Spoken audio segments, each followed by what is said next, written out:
All right, we've talked about duplication. We've talked about the components required for duplication. One of those things we talked about was tools. Now I want to get a little deeper in that, and I want to talk about third-party tools. And what do I mean by third-party tool? Meaning it's a tool that you can use for prospecting and also for training. Because by the way, everything we're about to learn in this module holds true for how you deal with a prospect as well as for how you train somebody who's already on your team. So by a third-party tool, I mean a tool that's not you, not your expertise, a tool that you can use to either give information to a prospect or provide information to a team member.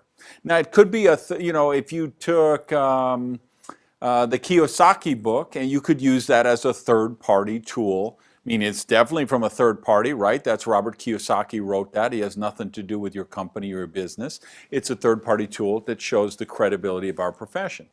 But the same token, I also mean that for tools that your company has created. So whether, I have generic tools, for instance, or your company has created tools. They have product brochures, or they have product catalogs, or they have videos and audios.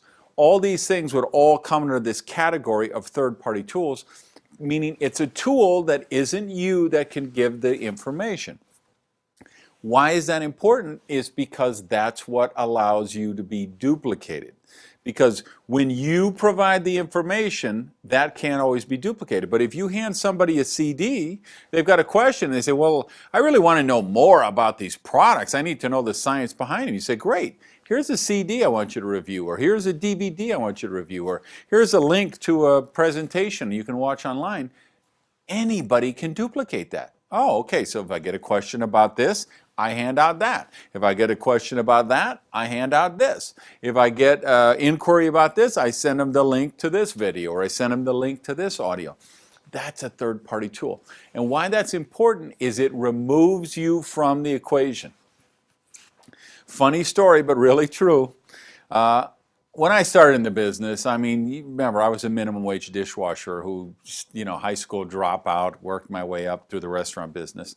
But so I was not at a high level of success, let's say, when I started in network marketing. So of course, I'm approaching people about the business, how to be successful, how to create wealth, and they're taking one look at me and saying, why would I, they don't say this, they're too polite to say it out loud, but of course what they're thinking is, why would I listen to a loser like this who would try to tell me how to make money or how to be successful? So that worked against me. Then, later in my career, people say, well, of course that works for you. You're one of the most successful network marketers. You've made millions of dollars. I'm sure it works for you, but it would never work for me. And I'm always like, time out, hold a minute. Wasn't there some point in the equation where you could have jumped on the train to say, well, and I realize it's because I didn't use tools early on in my career. I had nobody from my family who was in my business, which was really sad. I know people have 2 generations, 3 generations in their family, in their business. I didn't have that because my family just knew me as, well, this was the loser, high school dropout kid who did drugs when he, blah, blah, blah. They never could see that other side of me, right? And that's the problem we all have in a strength way and a weakness way. Because same thing, you could be just one of those dynamic people who excel at everything and you always got A's in school and you were the quarterback on the football team or you were the valedictorian and everybody always looked up to you. It's the same thing. If you get involved in the business, that strength can be used against you.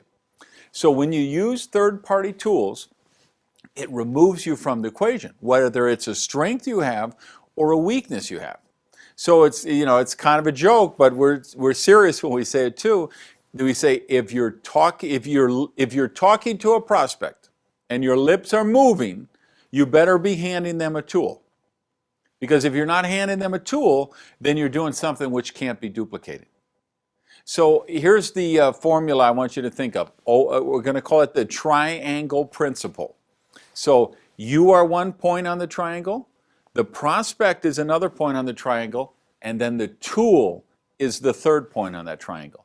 So it should never be a direct line of you passing information to a prospect because that can't be duplicated. But if you use a tool, third-party tool, we let the tool do the work. The tool can be duplicated, and that's where the magic is.